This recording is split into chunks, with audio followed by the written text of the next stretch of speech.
Laissons la nuit nous envelopper, annuler les murs de ce théâtre.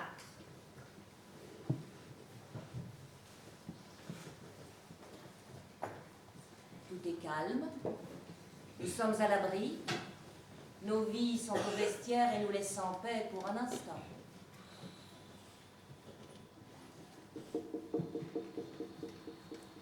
Vous entendez? Une histoire chuchote déjà.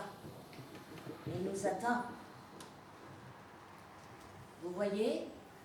Non, vous ne voyez rien encore. Il n'y a plus d'horizon pour fixer le regard. Écoutez, le spectacle est un voyage, non? Le vent dans un ciel sans limite. La mer immense autour de nous. Nous ne sommes plus plantés au sol, les deux pieds dans la terre. Nous sommes ailleurs, nulle part. Nous voguons. Nous avons largué les amarres.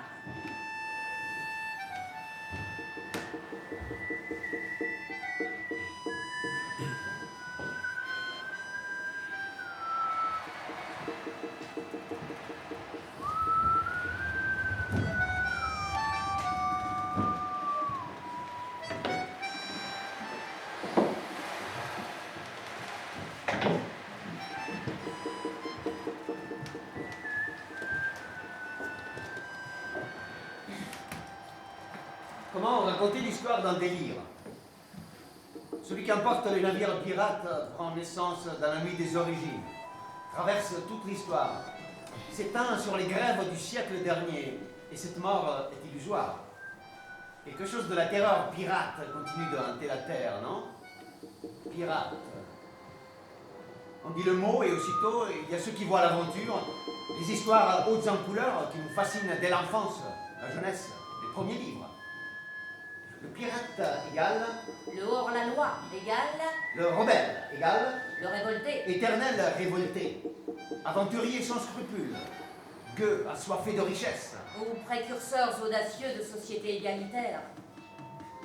On a dit bien des choses sur la piraterie. De bonnes choses et des sottises. Ces histoires se prêtent à de belles couleurs. Des épaves provisoires, des jambes de bois et des bandeaux sur l'œil, des troncs blonds et des seins de belles captives, des pierreries et des doublons et des perroquets. Ce sont les filles de l'Orient. Ce sont les filles de l'Orient. Mon Dieu, qu'elles sont jolies, là. Mon Dieu, qu'elles sont jolies.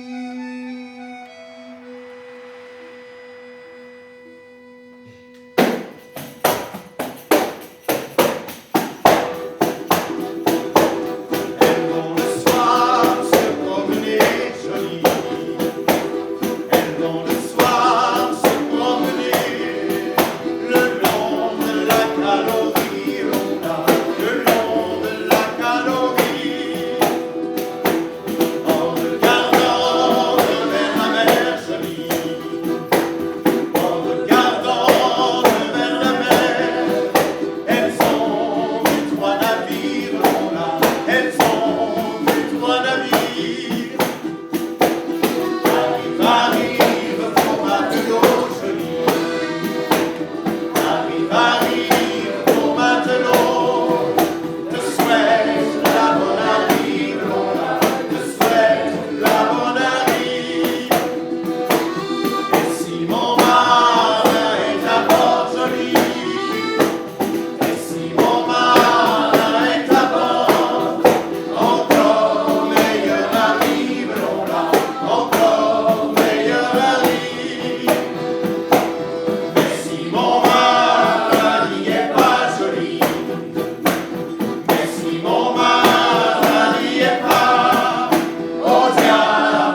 Barbe Noire, Rackham le Rouge, Bellamy, Bartholomé Roberts, le pirate malgré lui, Anne Bonny, Marie Reed, les belles travesties, Olivier Misson, l'archange rebelle et son rêve de l'âge d'or, Misson et sa république de Libertalia.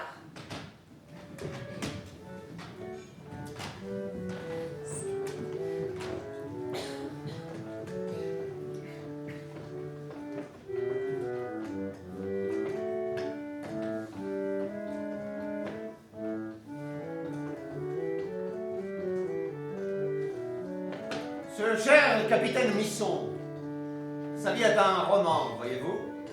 Il est né en Provence, à la fin du XVIIe siècle, dans une vieille famille. Son père était un homme très riche. Il voulait le faire entrer aux mousquetaires, excellente situation aux mousquetaires. Mais le jeune homme était d'humeur vagabonde et préféra la mer. Son père, qui avait des relations dans le meilleur monde, le confia alors à l'un de ses amis, Fourbin, commandant d'un navire, le Victoire, pour qu'il y servît comme volontaire. Le capitaine Fourbin, dont le bateau se trouvait à Marseille, le reçut à son bord avec tous les égards. Peu de temps après, il reçut l'ordre de mettre à la mer. Voilà un autre Misson embarqué dans une merveilleuse croisière qui lui fit connaître les ports les plus importants de la Méditerranée, en même temps qu'il s'instruisait dans l'art pratique de la navigation. Il se passionna pour cette vie et s'appliqua à devenir un marin confirmé. Lorsque le Victoire fit escale à Naples, le jeune homme obtint de Fourbin l'autorisation de se rendre à Rome. Rome, phare de la chrétienté, capitale du monde chrétien. Il ne pouvait pas en être aussi proche sans aller y voir. Seulement voilà, le clergé vivait dans une telle licence, la cour papale y affichait un tel luxe qu'il se mit à réfléchir. Pour lui, la religion qui avait cours dans la métropole de l'église chrétienne n'était qu'un simulacre. Il commença à penser qu'elle n'était rien d'autre qu'un frein imposé aux esprits faibles. Les esprits forts, quant à eux, ne s'y soumettaient qu'en apparence. Il en était là de ses pensées lorsqu'un soir il fit la rencontre fortuite d'un prêtre débauché, Caracciolo. Je suis très las de cette comédie.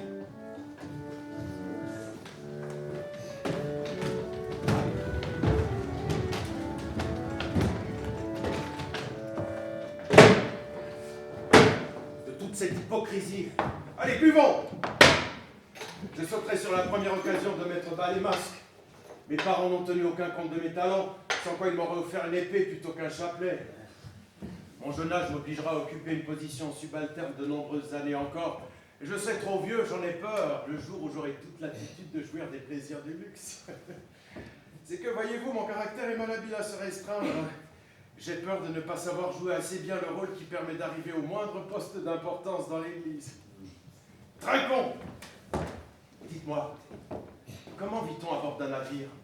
Mal, eau souillée, biscuits rongés par les rats, odeur de moisi sur notre pont, une odeur pire encore du côté des poutaines, et sans cesse le sifflet du maître d'équipage qui vous empêche de dormir. Et pourtant, vous ne trouveriez pas un marin qui accepte de quitter son bord. Et pourquoi donc, en Dieu? D'abord, parce que certains ne le peuvent pas, la justice du roi les attend sur le quai. Et on ne vient pas les cueillir à bord? Pas s'ils se tiennent bien. Le seul maître à bord est son capitaine. Après Dieu, évidemment. Et les autres? Bien sûr, il y a ceux qui fuient la pauvreté, une ville ingrate, une campagne misérable. Mais les autres, presque tout le monde a bien réfléchi, n'ont d'autre bonne raison que celle de naviguer. Peut-être est-ce à cause de cet horizon qui vous entoure de partout et vous donne l'impression d'être plus grand, parce que plus libre. Libre? Vous avez bien des ordres de votre roi, non? Le roi ne commande pas aux pirates. Le roi ne commande pas aux vagues, au vent. Le capitaine commande les hommes en mer. Mais le vrai patron, c'est la mauvaise chance qui vous fait rencontrer un vaisseau de 100 canons, ou heurter un écueil, ou prendre par la tempête à quelques milles de récif, ou l'heureuse fortune qui vous aide à surprendre une prise facile, qui vous gonfle les voiles sur une mer d'huile. La mer. Et elle peut se faire caressante ou furieuse, cacher l'écueil sous une eau trouble, ou vous faire flotter sur une onde si transparente que vous croiriez voler. Elle est toujours changeante, oui, la mer. Mais qu'elle se fâche, et soudain tout bascule. D'une heure à l'autre, l'azur se change en plomb, les lames s'épaississent, la caresse devient gifle. Les vieux marins lèvent un front plissé, on court dans la mâture pour caper les voiles, on ferme les écoutilles, on ligote les canons, et voici que la tempête est là. Il faut s'imaginer, perdu dans le gris de l'océan. Le vent hurle dans les haubans, le bateau craque de partout, à croire qu'il va se disloquer. À chaque coup de roulis, le beaupré plonge sous l'eau, la mer court sur le pont. Ceux qui n'ont pas pu se retenir à temps sont perdus. On les voit défiler le long du bord, on voit leurs mains qui se tendent, leur bouche grande ouverte. Ils se noient très vite. Et puis voilà que ça se calme, que le ciel s'éclaircit. Il faut voir le vert de la mer après une tempête. C'est glauque comme un œil sans fond avec à la surface des traînées d'écume sale. On compte les morts, on évalue les dégâts, on boit une gorgée de tafia, on se remet à rire et puis tout recommence.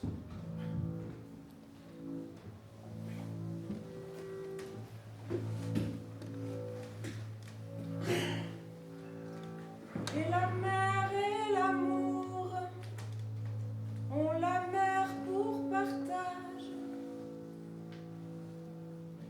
Et la mer est ta mère, et l'amour est ta mère.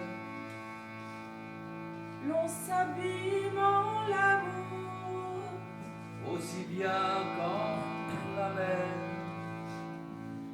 car la mer et l'amour ne sont point sans orage. Celui qui craint les eaux, qui demeure au rivage, Celui qui craint les mots, on souffre pour aimer. qui ne se laisse pas, À l'amour enflammé, et tous deux ils seront sans hasard naufrage. La mer de l'amour eut là-bas pour berceau, le feu sort de l'amour, ça vient sort de l'eau. mais l'eau contre ce feu Ne peut fournir des armes, si l'eau pouvait éteindre un brasier amoureux. ton amour qui me brûle Est si fort douloureux. que j'éteins sans feu de la mer de mes larmes. Et la mer et l'amour ont la mer pour partage. Et la mer est ta mère, et l'amour est ta mère. L'on s'abîme en l'amour, aussi bien qu'en la mer, car la mer et l'amour ne sont point sans orage.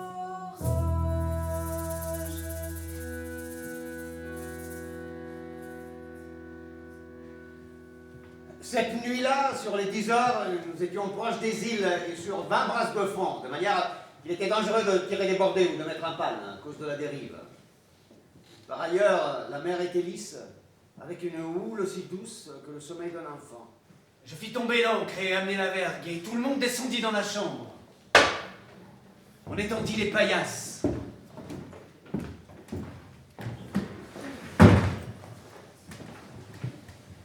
Chacun se coucha en travers du plancher, par rang de taille pour économiser de la place.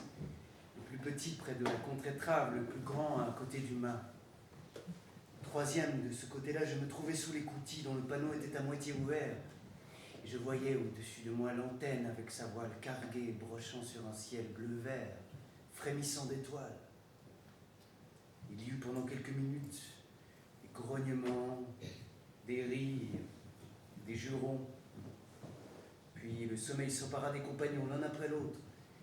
Et bientôt la chambre fut toute pleine de ronflements avec la chaleur et l'odeur humaine. J'étais couché sur le dos, les mains sous la tête. carré de ciel au-dessus de moi devenait plus noir de minute en minute et ses étoiles plus brillantes. Par instants, la houle, en perçant le navire, faisait osciller lentement le dessin des constellations. Je pouvais dormir. Ce qui m'entourait cessait d'avoir la signification de chaque jour, prenait une valeur beaucoup plus étendue, entrait dans le domaine du rêve, du poème ou de la romance. C'est avec ces idées que je me suis mis debout dans l'écoutille, les pieds au chaud humain, la poitrine dans le frais du large. Il m'a paru que le tillac était devenu beaucoup plus vaste, l'antenne le traversant d'un bout à l'autre comme un arc-en-ciel. Autour du navire, la mer était noire, sans transparence. Plus loin, les brumes très blanches se déplaçaient lentement au ras de l'eau. Je me suis soulevé sur le pont. J'ai pris le quart.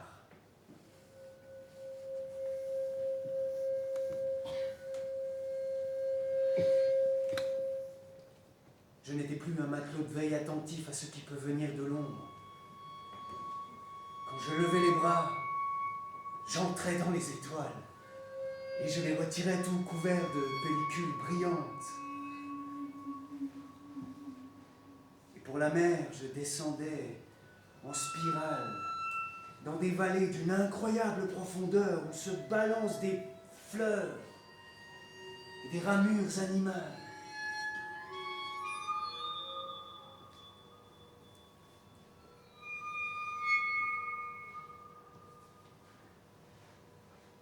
Car le mystère est logé dans nos âmes de marins. Et rien ne parle d'inconnu comme le cercle d'étoiles qui tourne sur la pomme du grand mât.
Misson suggéra à Caraccioli de s'embarquer avec lui comme volontaire sur le Victoire.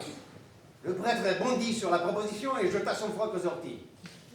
Recommandé par son ami, Caraccioli fut reçu à bord du navire. 2 jours plus tard, ils levaient l'ancre. Après une semaine de navigation, ils tombèrent sur 2 bateaux salés. De redoutables pirates, l'un de 20 canons, l'autre de 24. Le Victoire, lui, n'en avait que 30 à leur opposer, bien qu'il fût muni de 40 sabords. La bataille fut longue et sanglante. Monsieur Fourbin, commandant du Victoire, vit qu'il ne pouvait les capturer qu'au prix d'un abordage. Il prépara la manœuvre.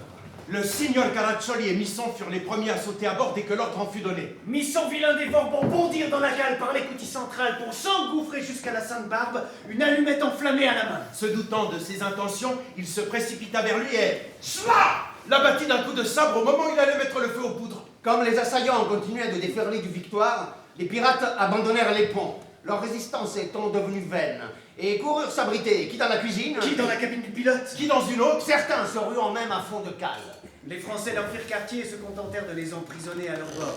Quant à leur prise, elle ne présentait aucun intérêt. Ils rendirent leur liberté à la quinzaine d'esclaves chrétiens qui s'y trouvaient pour la ramener à terre et la vendre, bâtiments et équipages. Le Victoire partit à destination de la Martinique et de la Guadeloupe.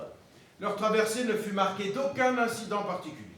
Je me contenterai d'observer qu'il signor Caraccioli, être aussi impie qu'ambitieux, avait dès cette époque convaincu Misson que toute religion n'était qu'une pratique purement humaine.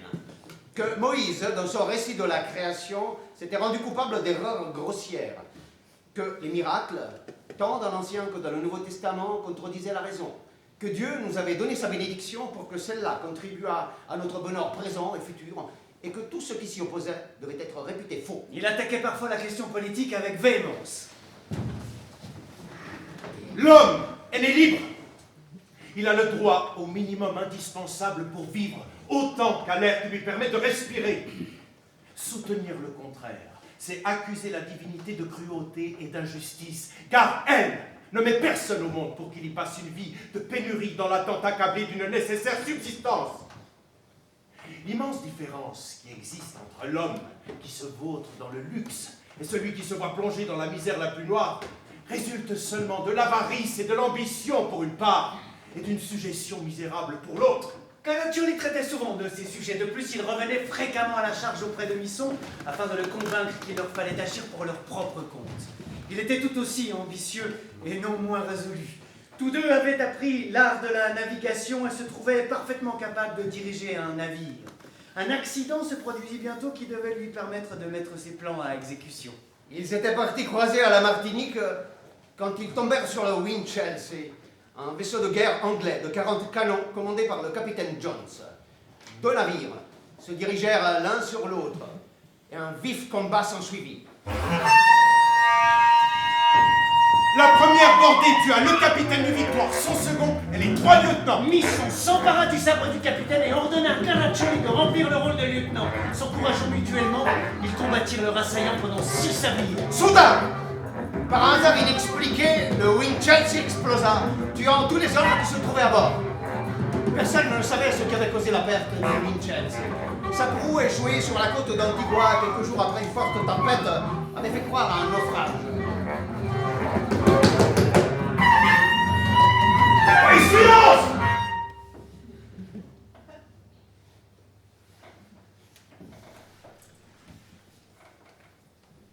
Et maintenant, capitaine, qu'est-ce qu'on fait?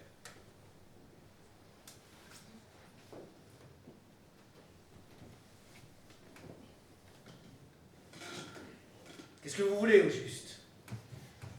Regarde, et tu comprendras.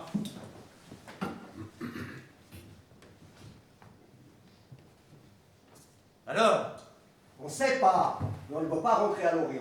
On ne veut plus avoir à dire oui monsieur, non monsieur, à votre ordre monsieur. C'est ce qui nous attend si on rentre. Choisir de changer de camp, c'est devenir hors la loi. Nous ne serons pas mutins, juste déserteurs. Bandit d'honneur pour la liberté et contre l'oppression. Nous sommes indésirables partout. Unissons-nous pour tenter la fortune sur les mers. On ne rentre pas. Ce n'est pas nous qui avons tué ces officiers. On n'a tué personne. Mais qui saura que nous n'avons pas massacré tout l'état-major? Le Winchelsea a disparu. Il n'y a aucune preuve de cette bataille. Si nous ne rentrons pas à l'Orient, nous serons considérés comme des pirates. Et tous les marins du monde auront le droit de nous couler. Et toi, l'ancien, qu'en dis-tu? Mais qui nous dit que nous n'avons pas coulé nous aussi? La victoire est reconnaissable. En navire, ça se déguise. On change la figure de proue, on repeint la coque, on modifie un peu le plan de voilure.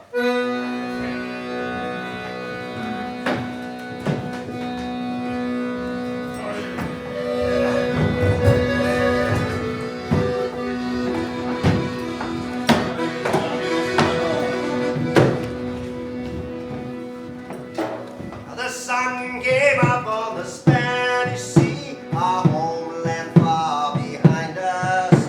Being hunted by the king's navy, it's sure he never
ceux qui grattent, il y a ceux qui amassent, qui empirent.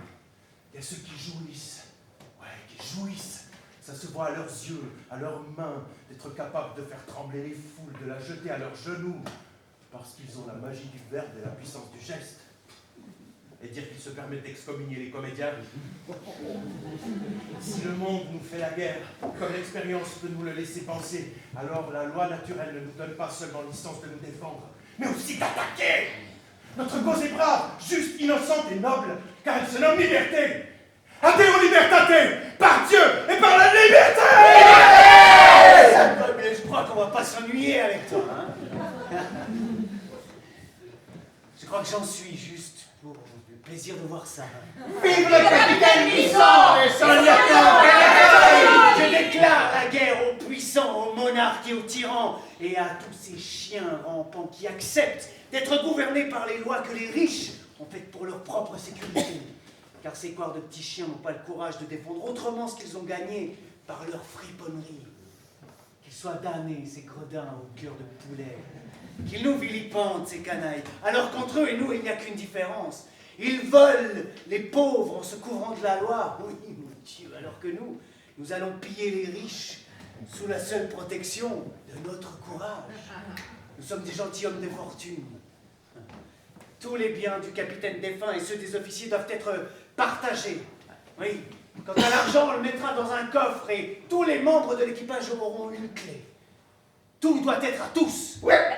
Oh, let's get drunk! Just like a full moon. Oh, let's get stoned. One time for all.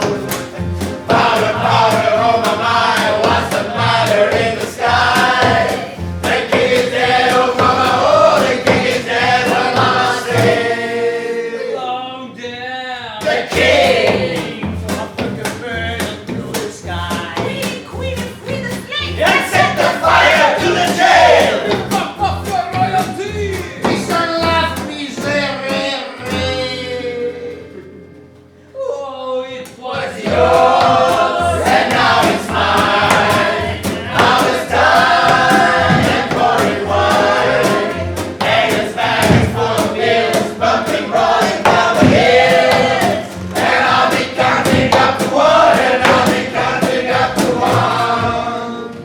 and give the people What they want.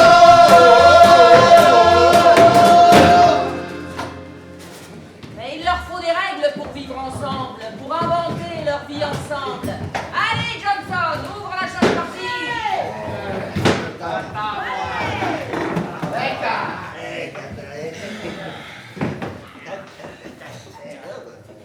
Chaque personne pourra ouvrir et donner sa voix quand il voudra dans les affaires d'importance.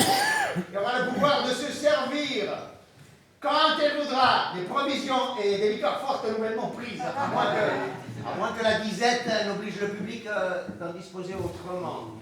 La décision étant prise par vote. Tout homme qui offrira de déserter ou de tenir quoi que ce soit caché à la confrérie sera abandonné à terre avec une bouteille d'eau, une bouteille de poudre, une petite arme et des munitions. Et il est interdit de jouer de l'argent aux dés et aux cartes. Les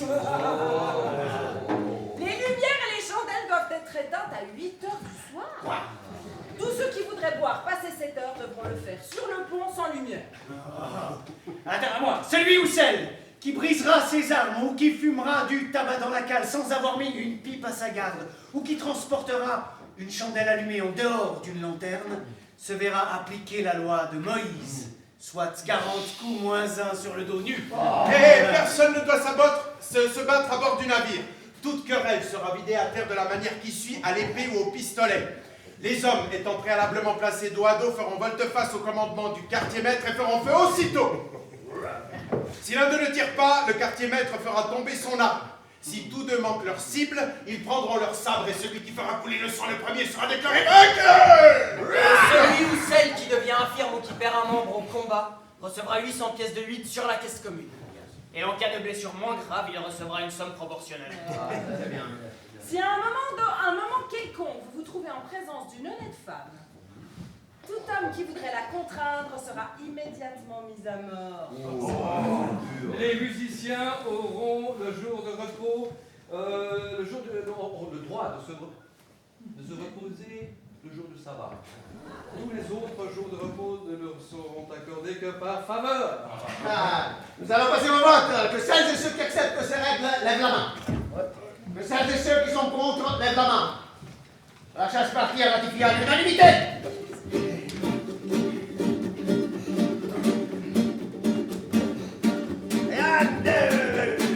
Rye whiskey makes the band sound better, makes your baby be cuter, makes himself taste sweeter. Oh boy, rye whiskey makes your heart beat louder, makes your voice seem softer, makes the back room hotter. Oh, rye thoughts are good thoughts, boys. Have I ever told you about the time?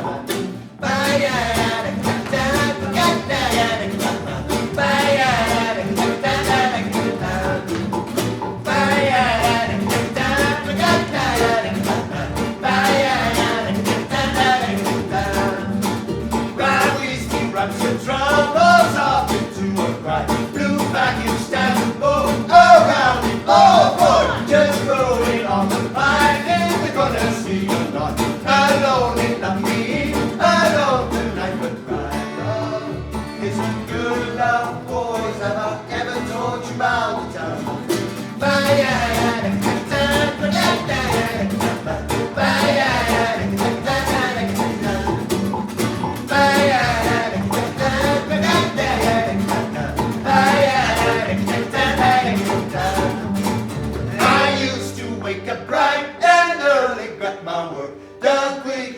My baby tied it. Oh boy, rye whiskey makes the sun set faster, makes the spirit growing, but the body weaker.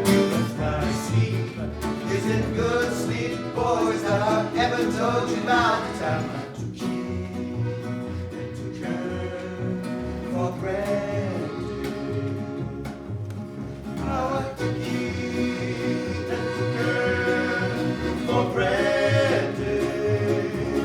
So let's get some and take care of the granny.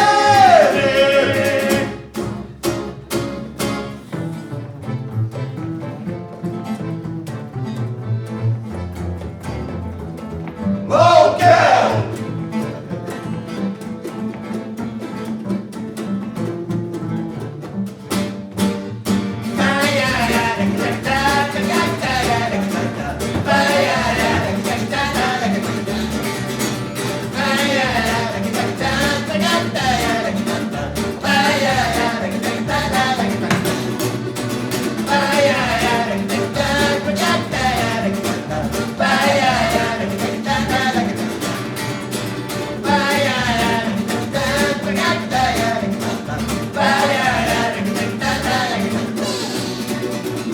Aujourd'hui vivant, demain mort.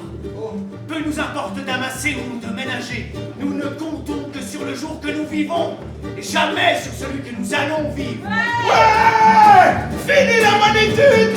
Fini le bon petit frère!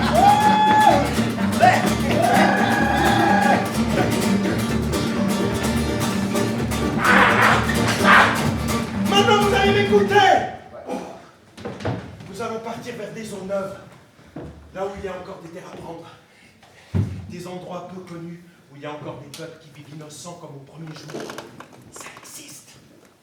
C'est là-bas qu'il nous faut chercher fortune. Ouais, mais alors c'est où cet endroit De l'autre côté de l'Afrique, dans la mer des Indes. Elle est vaste et presque vide. Il y a des îles désertes, des forêts vierges, 1000 endroits pour se cacher. Les rapaces n'ont pas pu la souiller encore tout à fait. Là-bas, il y a des lagunes et des palmes, de grands ciels ronds où passent des soleils immuables, les sels d'or de la haute mer et les parfums des latitudes tropicales. Des odeurs de vanille tournent dans l'air du soir. Raconte-nous le pays où on sera chez nous. Le pays où poussent les fleurs de liberté, égalité et de fraternité. Dans mon île, ah comme on est bien.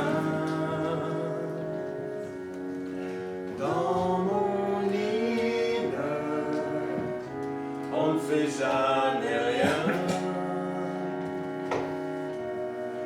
On se donne au soleil qui nous caresse et l'on paresse sans songer à demain. Dans mon île, pas comme il faut, bien tranquille, près de ma sous les grands cocotiers qui se balancent en silence, nous rêvons de nous. Dans mon île, un parfum d'amour se faufile dès la fin du jour. Il arrive dans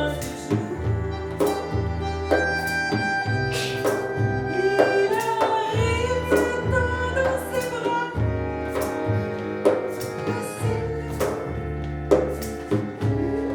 doux et fragile, dans ses plus beaux atouts. Ses yeux brillent et ses cheveux bruns s'éparpillent sur sa fin.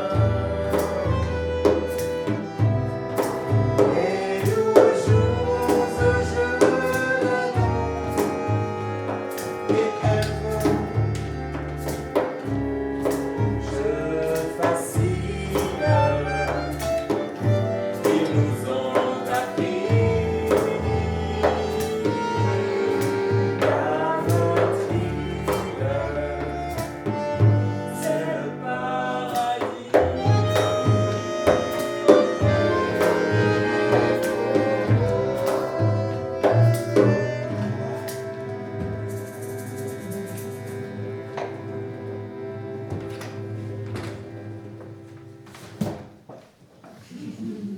Ils sillonnent un peu la mer des Antilles, font quelques prises. Abandonnant les Caraïbes pour l'océan Indien, et plus précisément pour les Comores, Misson s'empare en cours de route dans le golfe de Guinée de 2 vaisseaux hollandais, dont le Nieuwstadt, chargé d'esclaves noirs. C'est l'occasion pour le capitaine Misson de définir sa doctrine sur l'esclavage et d'interdire le commerce des êtres humains. C'était bien évidemment contraire aux normes de l'époque, mais l'équipage accepte chaleureusement. Les esclaves sont libérés. Près du cap de Bonne-Espérance, il capture 2 navires anglais tout neufs avec 32 canons et selon son habitude, le capitaine Misson propose à l'équipage de servir sous ses ordres. Caraccioli répartit au mieux ces gens venus d'horizons différents et s'empare du commandement de navire, le Bijou. Avec ces 2 navires, le capitaine Misson et son équipage mouillent près de l'île Mohélie aux Comores où ils restent plusieurs mois et nombre d'entre eux y trouvent l'amour. Mais l'appel de la mer se fait pressant. Misson et son équipage mettent le cap en direction de Madagascar.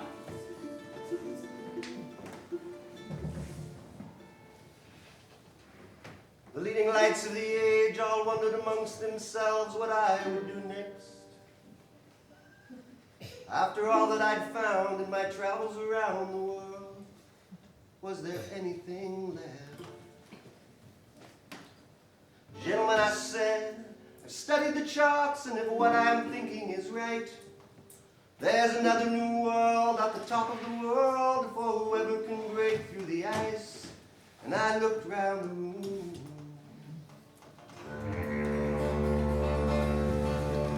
In that way I once had, and I saw that they wanted belief. So I set all I got on my guts and my God, and I paused in the Annabelle Lee. Oh, the Annabelle Lee, I saw their eyes shine, the most beautiful ship in the sea. My Nina, my Pinta, my Santa Maria, my beautiful Annabelle.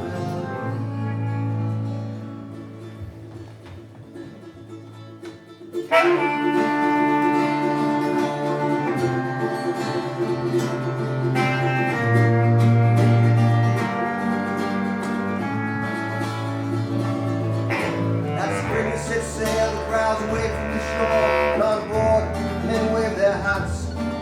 But I'd never had family, just the Annabelle Lees, so I'd never had cause to look back. I just set my course north, and I studied the charm, and at dawn I headed towards sleep. And I dreamed of the fine, deep harbors we find, past the ice of my Annabelle Lee, that the attic got cold. The world was white, it was never quite day or quite night.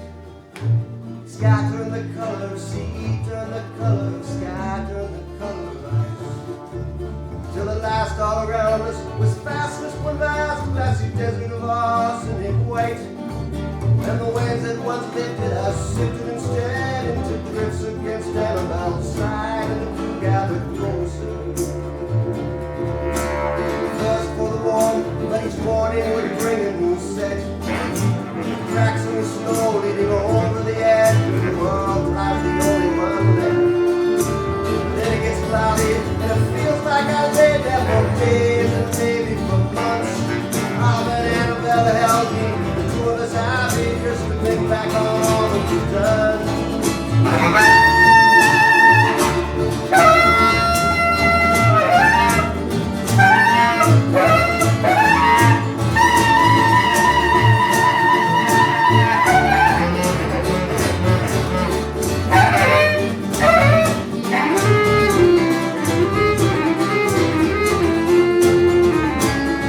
Oh, we talked of the end of the world. We discovered she gave up her body to me.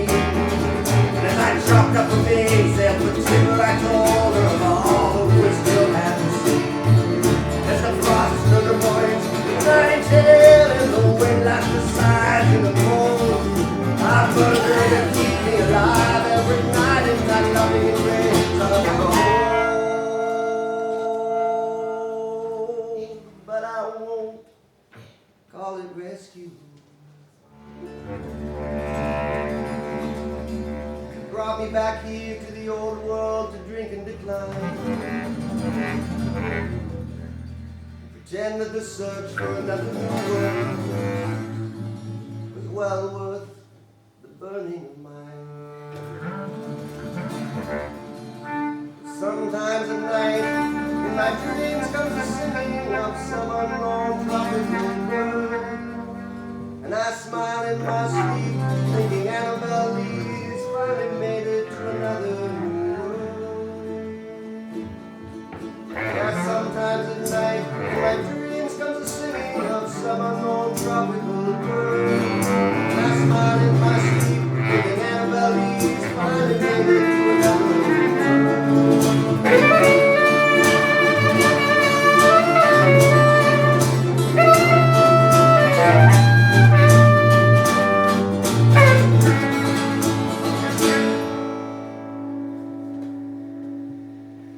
Moi, j'ai servi à bord de la Pomme Couronnée, un bon navire ma foi, avec Daniel Rouge comme capitaine.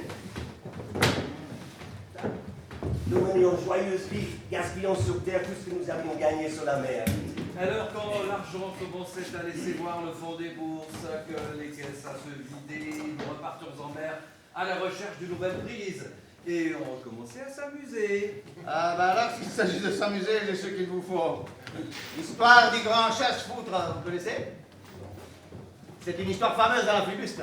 Le grand chasse-foutre, c'est le bateau des matelots qui sont morts. Voyez-vous? Mais les morts de toutes les nations. Des Français, des Anglais, des Hollandais, des Génois, des Italiens donc, des Portugais, des Espagnols, tous mélangés. Et une fois qu'ils ont franchi la coupée, on ne voit plus rien de leurs blessures. Même s'ils ont eu la tête coupée ou les jambes ou les bras, ils redeviennent tous comme s'ils avaient 20 ans, avec de bonnes figures rondes et roses et de belles dents blanches. Et comme ils ne baissent plus rien du tout, D'un seul bond, il saute du tillac sur un verre de perroquet ou passe d'un gaillard à l'autre. Il n'y a pas plus agile qu'eux à présent. Et pourtant, c'est une coque de noix, ce bateau-là. Hein? Un mousse comme vous, un vivant, qui monterait à la une du grand chasse-foutre pour porter la soupe au gabier, mettrait si longtemps qu'il redescendrait tout cassé avec une longue barbe blanche. Mais eux, les mousses des morts, ça sautille d'une vergue à l'autre comme des serins dans une cage, et ça siffle tout le temps des petits airs pleins de bonheur. Ça ne connaît plus l'effort. Et on dit que c'est un fils ou un petit-fils du Père Noé. Le Père Noé, bon, fameux armateur celui-là, et qui a inventé le vin rouge, le vin blanc. Ben, on dit qu'il a construit le grand chasse-foutre de ses propres mains, avec les bois du paradis terrestre. Et que pour faire ça, il a mis 35 000 et quelques années, je ne sais plus. Ah ben, si vous trouvez que c'est un peu long, je vous dis, moi, qu'on ne fait pas un bon navire comme un taille un sabot. Et il a fallu autant de siècles pour le créer, avec des manœuvres qui sont en or pour les filins et les taurons, et en argent pour les grelins et les câbles. Et on n'a jamais rien vu d'aussi beau, je crois. Je pense. Sur ce bateau, ils ont une belle vie de petits seins, ces matelots qui sont morts. Toujours à chanter des chansons de cabestan et de boulinara, ça n'arrachait la voix. Le gosier, si de jeunes filles ne leur versaient du tafia pour leur remonter le ton. Mais surtout, le fin du fin, c'est la soupe. Tous les jours, du poulet avec de la salade, du gigot, du boudin noir et du cochon frais. Et pour l'arrosage, une chopine de mar au réveil, du vin de Bourgogne au dîner. Et le soir, un vrai madère de Lille. Sans compter tout ce qu'apportent les demoiselles dans de petits barils bien vernis.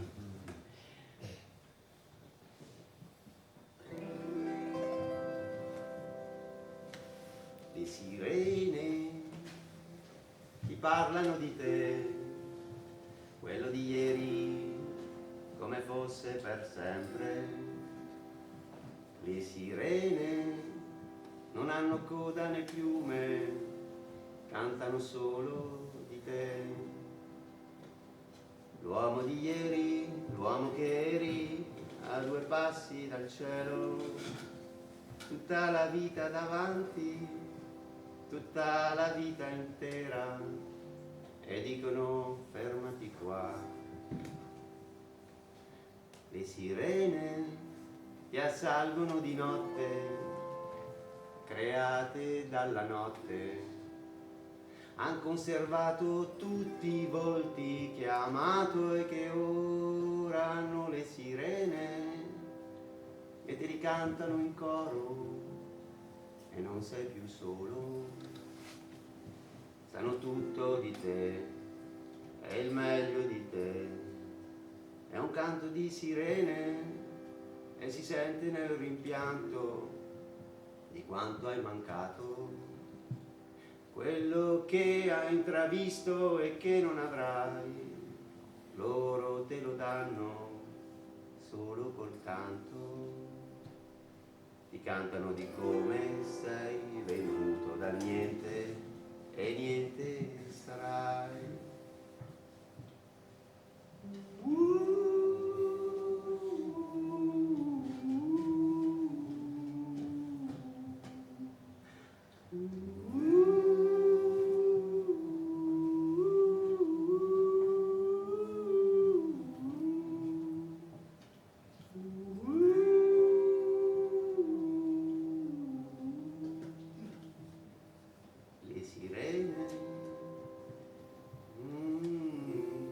Après quoi, on croche son hamac sur un gaillard, et on se couche à l'ombre des voiles, et on écoute la brise qui souffle juste comme il faut, qui fait de la musique dans les manœuvres pareil à un concert de flûte et de violon.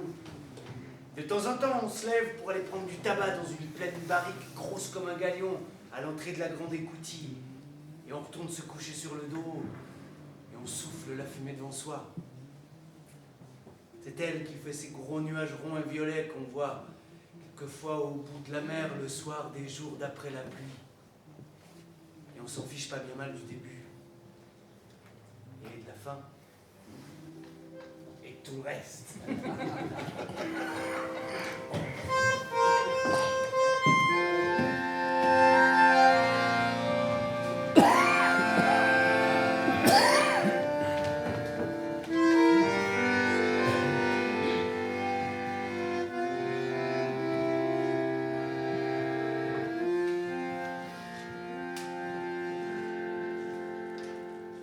Come over the hills, my bonny Irish lass.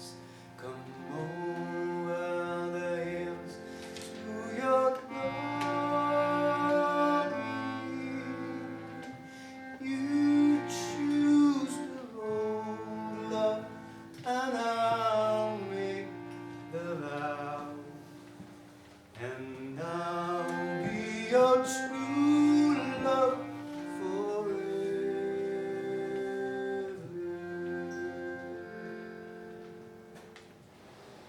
Red is the rose that in yonder garden grows. Fair is the lily of the valley. Clear is the water that flows from the Boyne. But my love is fairer than any.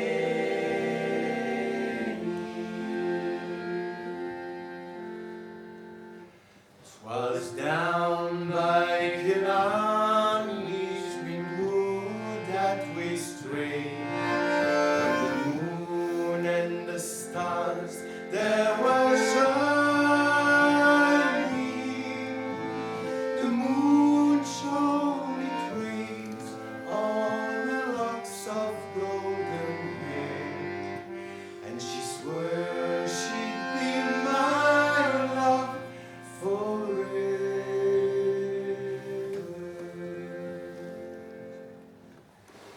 Red is the rose that in yonder garden grows. Fair is the lily of the valley. Clear is the water that flows from the Boyne. But my love is fairer than any.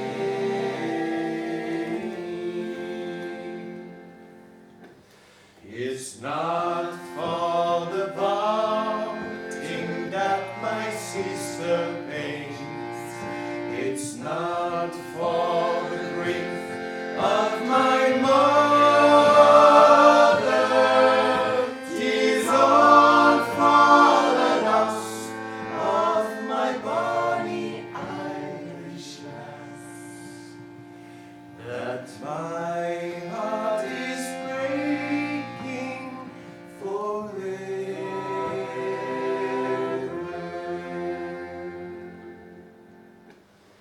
Red is the rose that in yonder garden grows. Fair is the lily of the valley. Clear is the water that flows from the Boyne. But my love is fairer than any.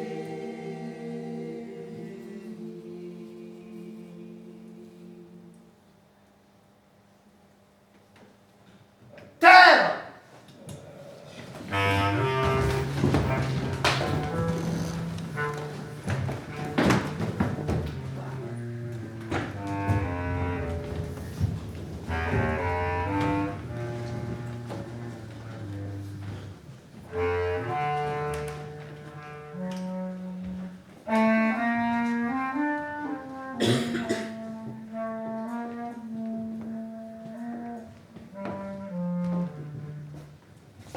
Et voilà.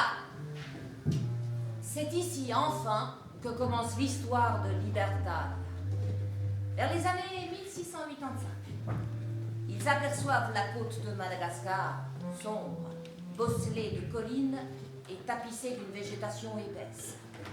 Le bord de mer est défendu par un cordon épais de palétuviers qui empêche d'apprécier son dessin.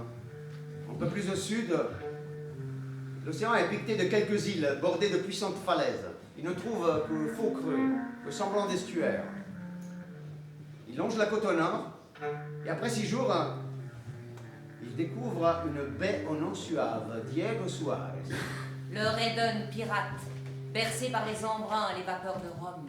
Un lieu à part, façonné par les rêves et les trésors. Diego Suarez. Un lieu idéal pour jouir du fruit de leur rapine. Ici, leur gagne-pain est à portée de main. La route des Indes, avec ses navires commerçants chargés de soieries, d'épices, de pierres précieuses ou de vin. Ils jettent l'ancre. La baie se révèle être un abri extraordinaire.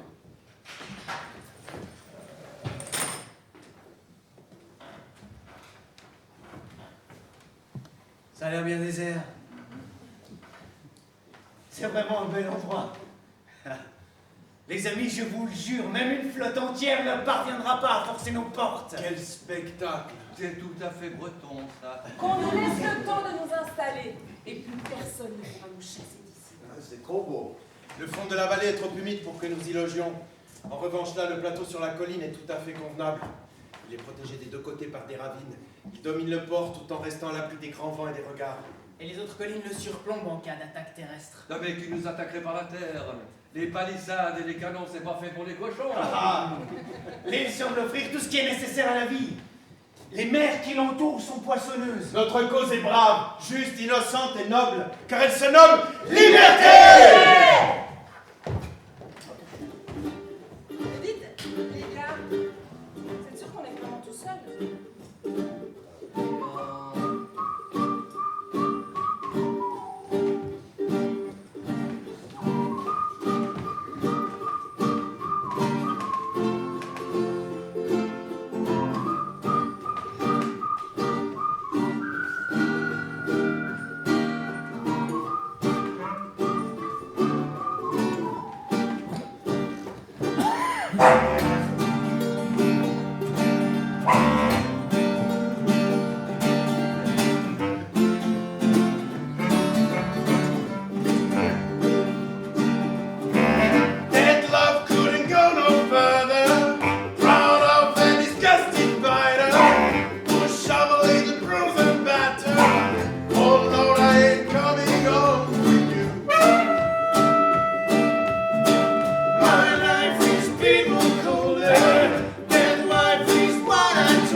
ce havre de paix, à l'abri du vieux monde, les mutants s'organisent.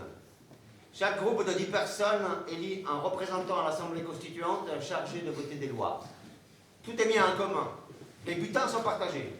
Les membres de la colonie comprennent des Français, des Anglais, des Hollandais, des Italiens, des Portugais, des anciens esclaves libérés, des femmes passagères des vaisseaux capturés, des Comoriennes qui ont suivi les marins. Ce peuple portera désormais le nom de Libérie, des hommes et des femmes libres. Et la République s'appellera Libertalia. Tous ont les mêmes droits et le même statut. Ils vont bâtir un monde nouveau, différent, un monde de la liberté sans roi ni maître. Ils mettent en place une langue internationale. Ils s'appellent entre eux Frères de la Côte. Le capitaine fait placer à l'entrée de la baie 40 canons. Ils sont donc solidement protégés contre des attaques éventuelles venues de la mer. Ils peuvent en toute tranquillité édifier une ville nouvelle avec une maison du Parlement, une église, chacune aidant chacun à construire sa demeure. Et un port et un débarcadère. Et un chantier de réparation de bateaux. Le trésor et les troupeaux sont répartis. Chacun devient propriétaire de la terre qu'il cultive. La communauté devient prospère. Les champs défrichés sont ensemencés. On achète des bœufs aux malgaches. On échange étoffes, haches, pacotilles contre de la nourriture, du riz, des cabris. La plupart sont avant tout des marins et continuent leur vie de pirates avec des équipages élus. Européens et noirs, équitablement répartis selon les compétences. Car Misson décrète une égalité absolue entre toutes les races. Après plusieurs années, le port se garnit de navires. La ville nouvelle, devenue une vraie ville, prend de l'ampleur. 1500 habitants environ. Il y a des naissances. Et le capitaine Caraccioli fait imprimer des abécédaires libertaliens destinés à ses petits et à leurs parents, dont la quasi-totalité sont des analphabètes. L'instruction est la base de tout progrès.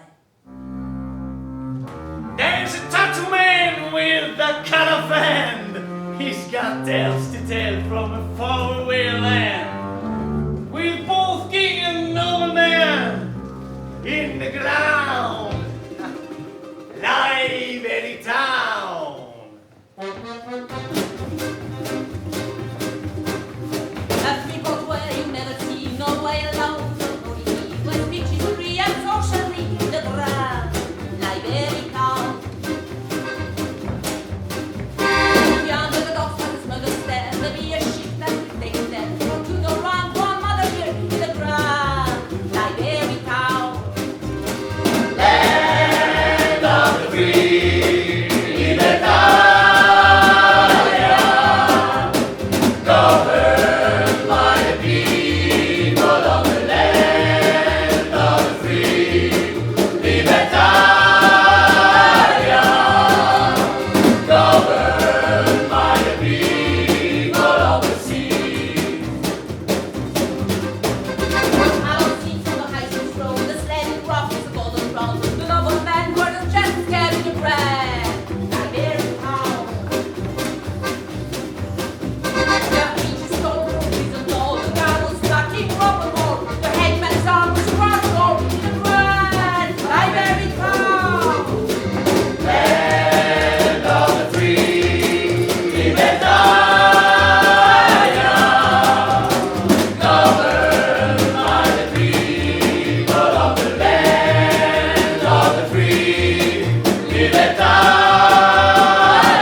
war on all the world!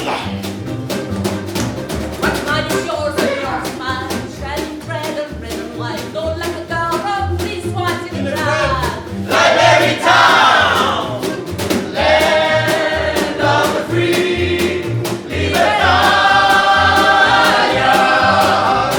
governed by the people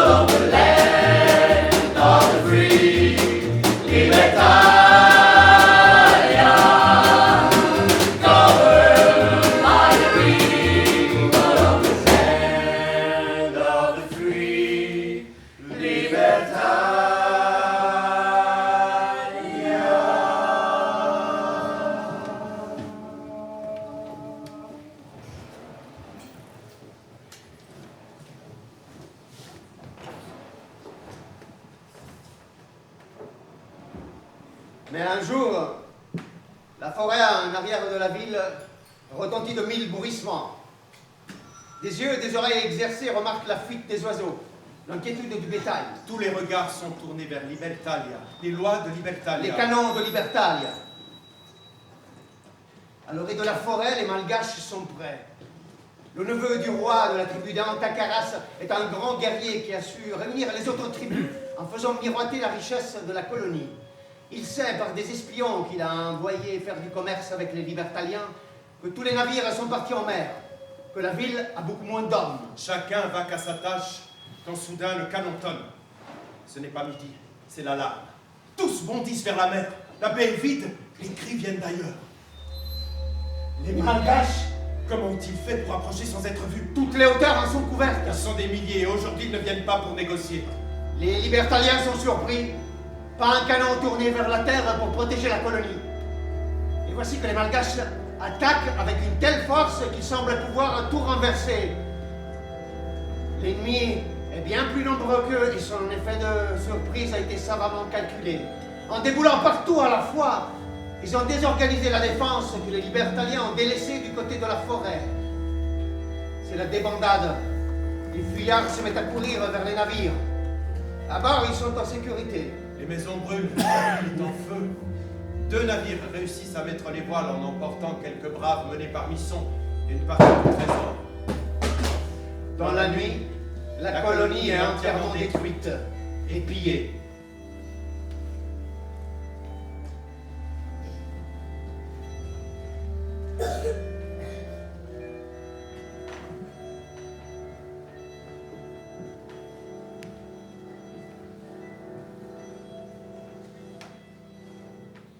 Il ne reste rien dans la baie de Diego Suarez de ce que fut Libertalia. Rien du rêve de Misson et de Caraccioli. Caraccioli meurt lors de l'attaque des Malgaches. Misson en pleine tempête dans l'Atlantique. Rien ne peut attester l'existence véritable de Libertalia. Mais peu importe. L'essentiel étant cette braise porteuse d'espoir qui couve et qui reflambe parfois quand les humains se remettent à croire qu'ils peuvent être frères et que le monde les suivra.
America.